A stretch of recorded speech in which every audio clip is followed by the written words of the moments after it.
Olá, irmãos e irmãs em Cristo Jesus. Vamos estudar a lição da Escola Sabatina de Jovens. É uma novidade aqui no meu canal. Como vocês estão vendo aí, fortaleça seu relacionamento com Deus. Então, jovens, vocês têm que fortalecer seu relacionamento com Deus. Conversar com Deus todos os dias. Ler a sua palavra. Ter Deus como amigo pessoal de vocês. Então, jovens, aqui eu vou passar a lição de número 1 para vocês. Como vocês estão vendo aí, enfrentando a realidade. Mas antes de eu falar sobre esse tema, eu preciso da ajuda de vocês para se inscreverem no meu canal da Bíblia, ouvindo a voz de Deus, deixar o seu like, ativar o sininho das notificações para receber meu vídeo e compartilhar meu vídeo para o maior número de pessoas o conteúdo do meu canal. Eu preciso da ajuda de vocês. Agora vamos orar pedindo a sabedoria de Deus. Querido Deus e Pai, nos dê sabedoria para nós entendermos a lição da Escola Sabatina de Jovens. Que o Teu Espírito Santo nos ilumine, Senhor. Pai querido, perdoe os nossos pecados, porque o Senhor conhece o nosso coração. Pai querido, também abençoe os inscritos desse canal e abençoe as pessoas que vão se inscrever também, Pai. É isso que eu lhe peço e agradeço em nome de Jesus. Amém. Então, a lição de número 1 de jovens, enfrentando a realidade. Como vocês estão vendo aí, sou rico, estou bem de vida e não preciso de nada. Então, esse rapaz aí tá com o olho vendado. Tá falando, eu sou rico e não preciso de nada. Precisa sim. Ele precisa de Jesus. Todos nós precisamos de Jesus. Quem tem Jesus é rico, tem tudo. Não adianta você ter riquezas aqui nessa terra, porque as riquezas aqui dessa terra acabam. E quem está com Jesus é rico. Sem ele, não posso fazer nada. Então, esse rapaz aqui falando assim, ó, sem Jesus eu não posso fazer nada. E exatamente, sem Jesus a gente não podemos fazer nada. Porque Jesus é que nos conduz a nossa vida. Então, essa lição de jovens começa em abril, vai maio e termina em junho. É a lição de jovens. Então, vamos aqui para a lição de número 1, enfrentando a realidade. A lição começa nos dizendo, como está seu relacionamento? Como você acha que Jesus avaliaria seu relacionamento com ele? Neste exato momento, talvez dissesse que está forte e vivo ou classificasse como apático e morno. E como ele avaliaria seu povo hoje? Em Apocalipse 3, 14 a 22, Jesus faz exatamente isso. Ele começa se apresentando como a testemunha fiel e verdadeira, em Apocalipse 3, 14. Alguém que não distorce os fatos, mas fala com clareza, honestidade e amor. Em sua mensagem à igreja de Laodiceia, Jesus também fala conosco, cristãos que vivem nos últimos dias da história. Ele nos conhece melhor do que nós mesmos e sabe que não somos nem quentes nem frios.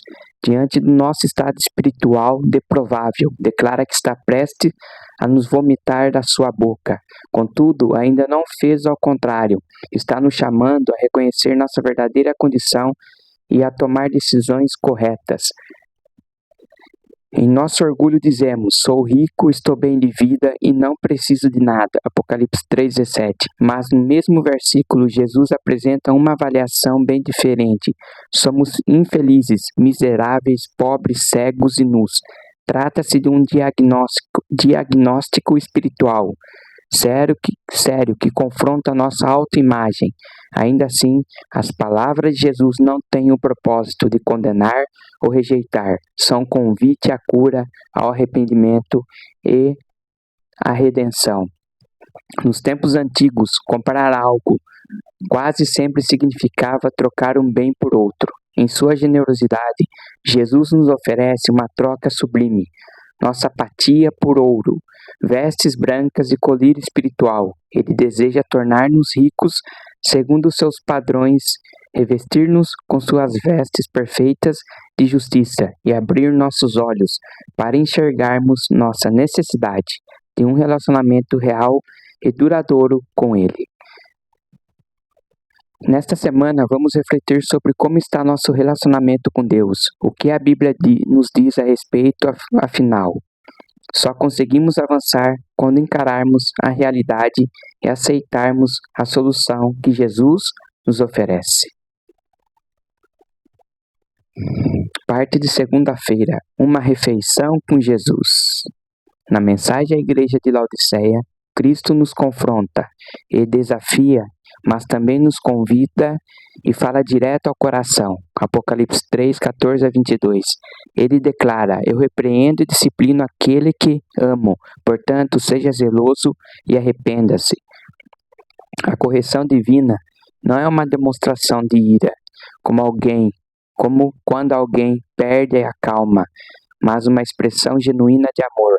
A palavra disciplina remete à imagem de um pai que corrige seu filho, não para feri-lo, mas para restaurá-lo ao caminho certo. Justamente porque nos ama tanto, Jesus nos repreende por nossa condição espiritual. Ele não se contenta com uma fé superficial, atitudes inconstantes ou uma devoção que o busca apenas quando surge uma necessidade. Em vez disso, ele nos chama ao arrependimento, um passo que só é possível quando reconhecemos que algo está errado. E foi exatamente isso que Jesus revelou. No raio-x divino, somos infelizes, miseráveis, pobres, cegos e nus. O mais surpreendente é que essa condição não nos torna indesejáveis para Jesus. Ele nos ama e quer entrar em nosso coração. Eis que estou à porta e bato. Se alguém ouvir a minha voz e abrir a porta, entrarei em sua casa e cearei com ele e ele comigo.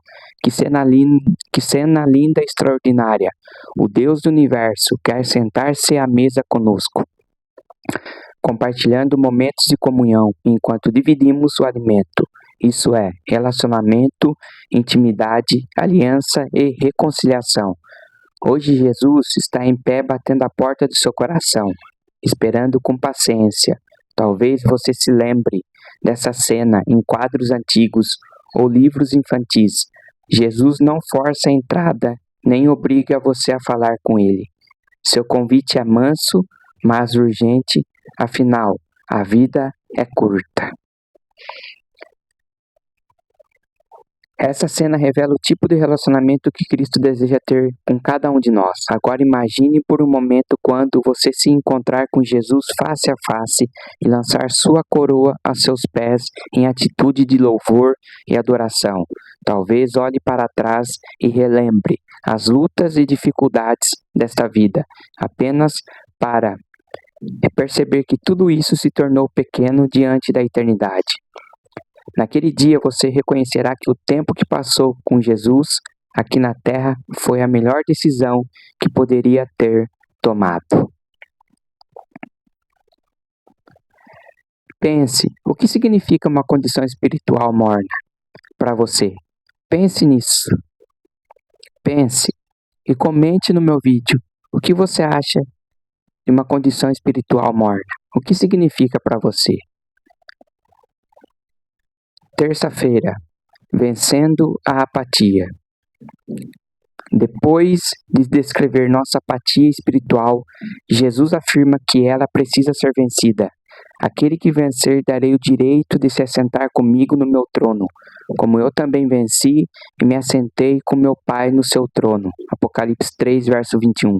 Para muitos de nós, talvez o maior desafio da vida seja reconhecer a própria fragilidade, admitir autossuficiência, aceitar a repreensão de Jesus, arrepender-se e receber com os olhos espiritualmente abertos as vestes de sua justiça. O mais impressionante é que Jesus compreende nossa mornidão e apatia, não porque ele tenha passado por isso, mas porque se identifica conosco. Ele disse: aquele que vencer como eu também venci, ao morrer para nos salvar, Jesus venceu o pecado e sua penalidade. Ele entende a luta que enfrentamos e promete nos ajudar. Jesus não nos enxerga apenas como estamos hoje. Ele vê o potencial que colocou em nós. Quando desanimamos e parece que estamos presos no mesmo lugar, Cristo renova nossa esperança e nos dá força para recomeçar. A atitude que temos agora não precisa ser a mesma para sempre. Mesmo que o amor por Deus tenha esfriado e a indiferença tenha assumido o controle, Jesus está pronto para reconfigurar o relacionamento e nos conduzir a um recomeço verdadeiro. O fato é que Deus sempre desejou estar perto da humanidade, e isso não mudou, independentemente de como esteja seu relacionamento com Ele hoje. O desejo de Deus permanece o mesmo, estar ao seu lado. Encontramos essa verdade em Jeremias. De longe o Senhor lhe apareceu dizendo: com amor eterno eu amei, por isso com bondade a atraí. Jeremias 31, verso 3 e 4. Essa mensagem foi dirigida a um povo que se afastou de Deus, não por ignorância, mas por escolha pessoal. Isso mostra que, mesmo quando nos desviamos conscientemente e deixamos o relacionamento com Ele minguar, Deus anseia pelo nosso retorno e quer restaurar essa conexão. Se seu dia está apenas começando, aproximando do fim, Deus está buscando você, esperando levá-lo para mais perto de si mesmo. Ele deseja construir, ou quem sabe, reconstruir seu relacionamento com Ele. Aqui a pergunta que está no rodapé: que coisas têm atrapalhado o seu relacionamento com Deus? Ore pedindo ao Espírito Santo que revele esses bloqueios e ajude você a superá-los. Então você tem que orar ao Espírito Santo, pedindo que ele bloqueie e ajude você a superá-lo, e que você volte a ter um relacionamento com Deus todos os dias.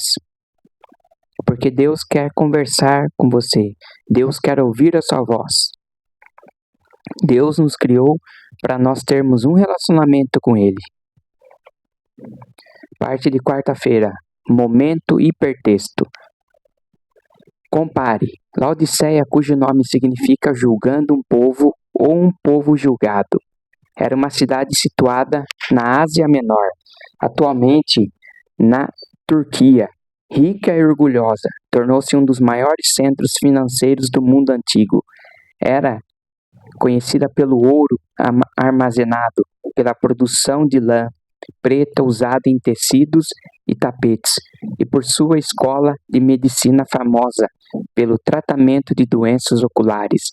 Além disso, a cidade recebia águas mornas por meio de engenhosos aquedutos.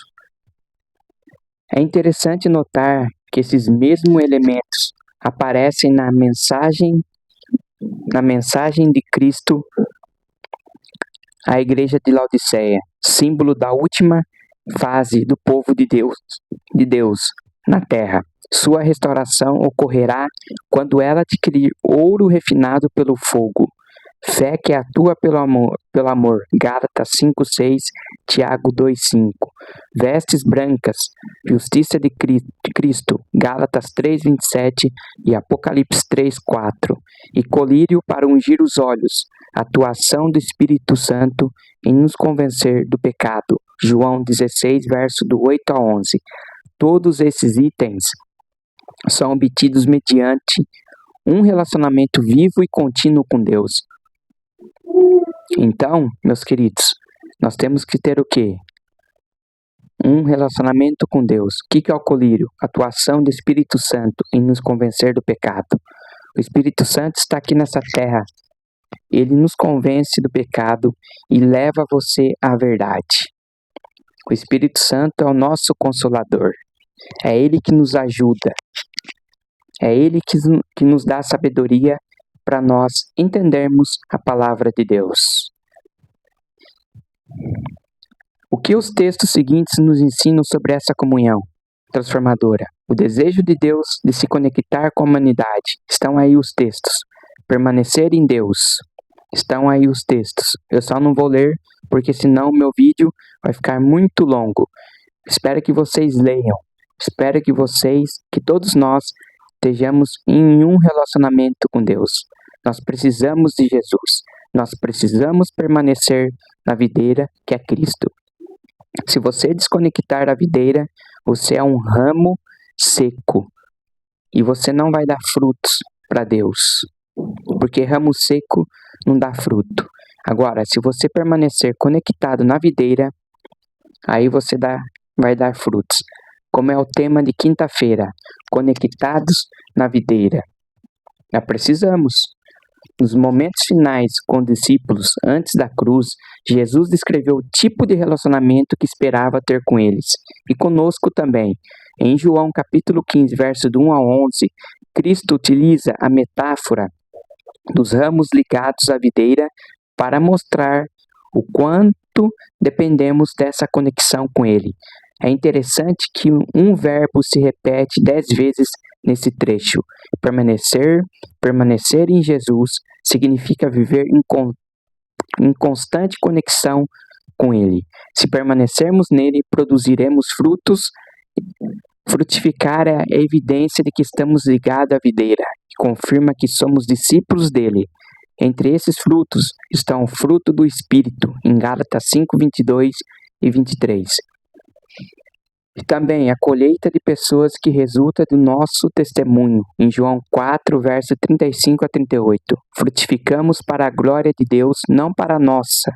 Permanecer em Jesus também significa guardar seus mandamentos, que refletem seu caráter.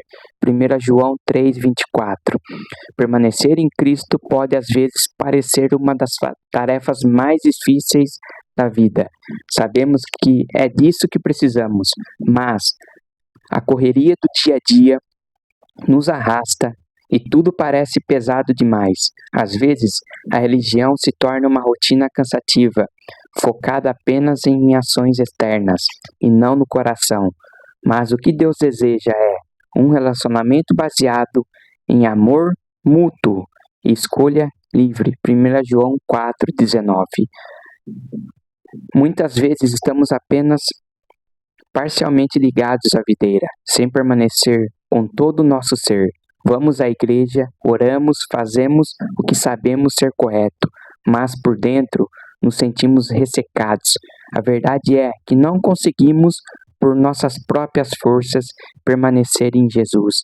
Assim como um ramo não consegue sozinho se ligar à videira, Deus nos amou primeiro. Ele deu o primeiro passo. Nosso papel é responder ao que Ele já fez por nós.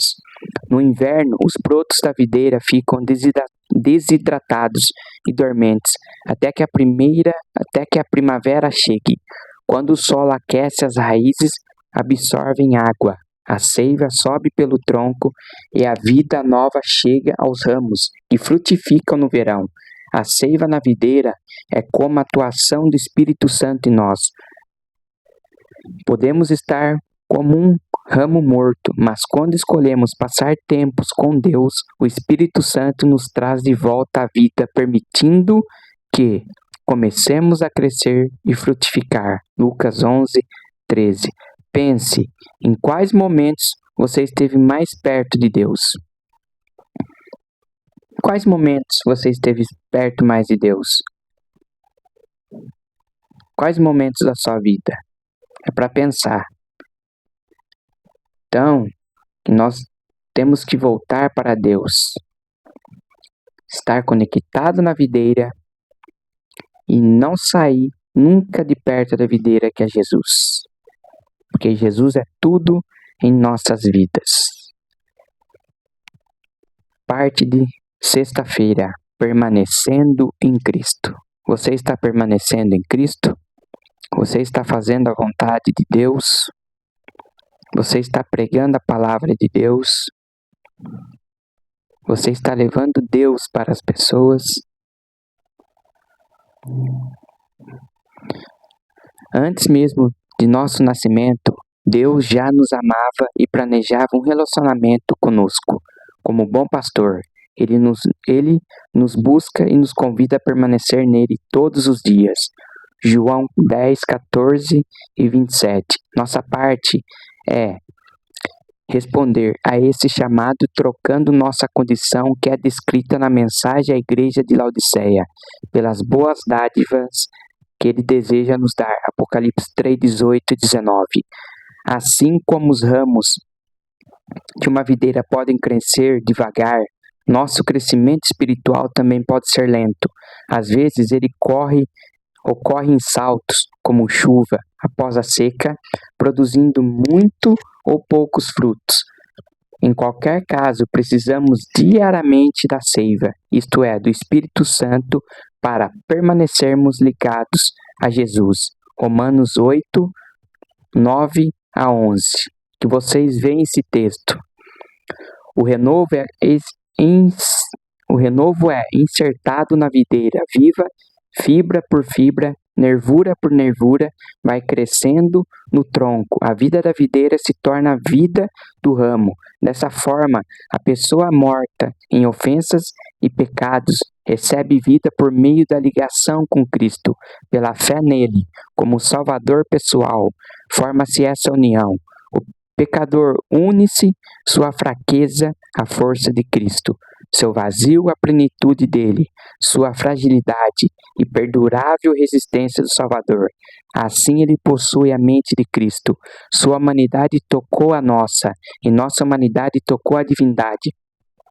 Pela atuação do Espírito Santo, o ser humano se torna participante da natureza divina e é aceito no amado.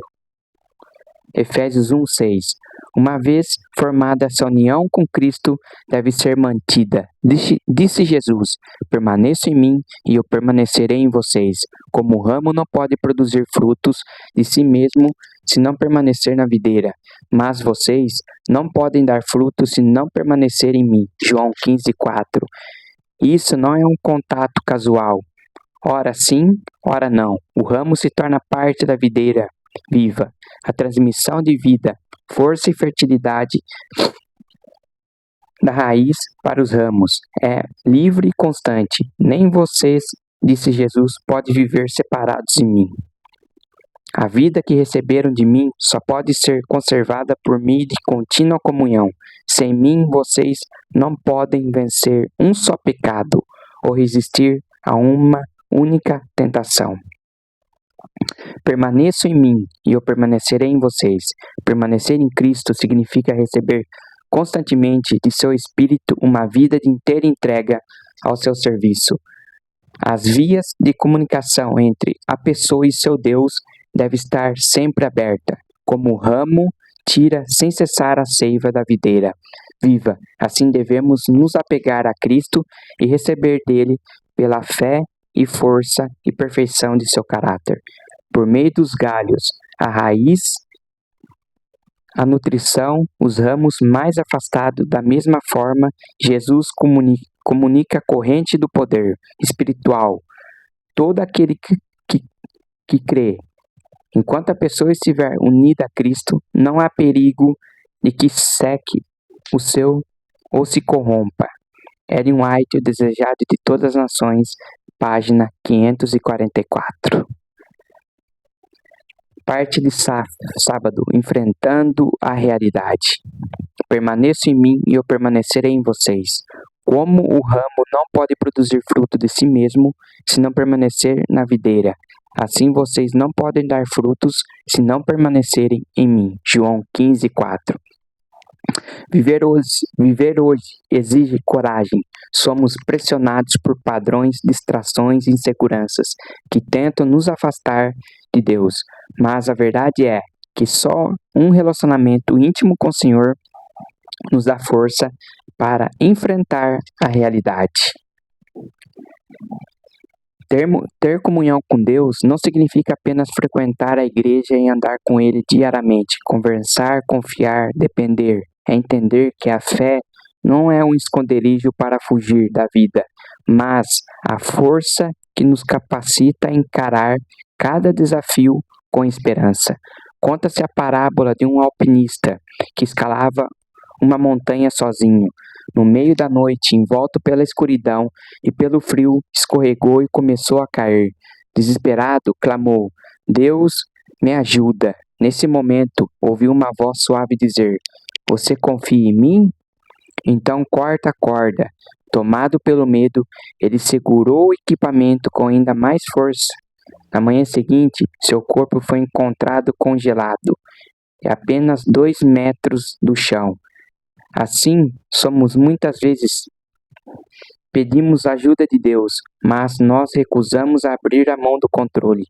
No entanto, confiar no Senhor é exatamente isso: soltar aquilo que pensamos, nos sustentar e descansar nos braços do Pai.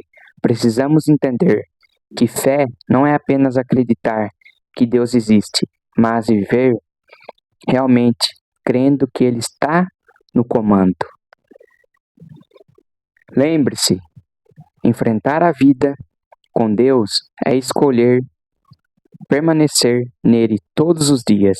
E quando nosso coração está ligado à videira verdadeira, não há desafio capaz de nos derrubar. Então essa foi a lição de jovens, enfrentando a realidade. Temos que enfrentar a realidade do lado de Deus, permanecer conectados na videira, que é Cristo, e nunca desconectar da videira. Quero orar por você. Querido Deus e Pai, te agradecemos por esses ensinamentos que aprendemos aqui. Como devemos enfrentar a realidade? Que o Senhor nos ajude a colocar em prática. Que o Senhor nos ajude a nunca desconectar da videira, que é Jesus Cristo. Que o Senhor perdoe os nossos pecados, nossas falhas, porque o Senhor conhece o nosso coração. É isso que eu lhe peço e agradeço em nome de Jesus. Amém. E até meu próximo vídeo. Tchau!